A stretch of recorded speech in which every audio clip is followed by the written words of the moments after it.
Sikumbuka. Nilikuja hapa hospitali ya Magena. Nilikuwa na mtoto wangu alikuwa anaitwa Fanis. Tukakuja kujifungua. Tukafika kitu karibu saa 8:30 hivi. Tukapata daktari mwingine alikuwa hapo ndani, akatuambia mko na mgonjwa Akatuambia kucha uingie kwa kitanda nikupime. Akampima. Akasema acha afanye mazoezi kidogo ndio masaa ifike. Huyo mtoto sasa akaanza kutembea kwa nyumba, akatembea. Sasa akapitisha maji. Akapitisha maji kitu kama saa 11 hivi. Tukaenda tukaita daktari tukamwambia tafadhali tumeona msichana yetu ako karibu na wewe kucha muangalie.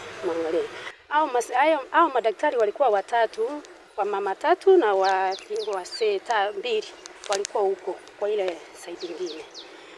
Tukafika huko wakaanza kucheka wakasema, mama, mbona mko na baridi mingi hivi? Fanis yako sawa. Enda mrudi mkao huko afanye mazoezi. Tukakaa ikafika saa 4 mtoto anaanza kulia. Mtoto analia. Wakamwambia toka nje, enda huko tembea kwa kiwanja. Huyo mtoto kutoka hapa mpaka huko chini mahali wanaanzia kuchenga. Tena nikaenda nikamwambia daktari, si unipe mtoto yangu. Kaniambia hapana, mama enda kaa. Mtoto wakati akianza kutoka, Fani atatupia mtoto mwenyewe. Sasa tukaamua tukuje after postmortem tujue the exact thing kabisa, tusikuje kwenye kitu kama iko political. Postmortem ilisema ni prolonged labor. Sasa leo tumeangalia Magena dispensary haina kitu. Hakuna kitu kabisa. Hata ukisikia mgonjwa anakuja kusaidika hapa unashangaa.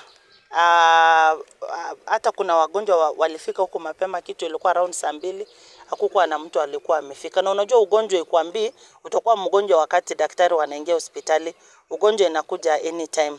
So kuna shida mingi from kupata hizi vifaa vya kutumika, na pia yani unafika hospitali unaambiwa hatuna maji, kama mvua ijanyesha tunaenda tunachota na mtungi. Maji kama sasa hakuna, hizi vitu zingine sijui tunaweza sema namna gani. Hiyo ndio shida kubwa imepata wagonjwa wetu.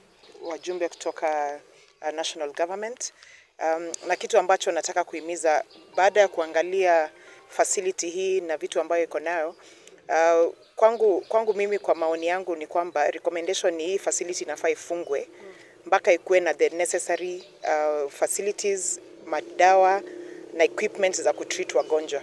Because as it stands right now, it is just a place where it is actually a place where people will get even more infections. Utakuja paka kama uko mgonjwa na upate more infections. And I think this is against human rights. Kwa kusema ukweli, facility haiko sawa.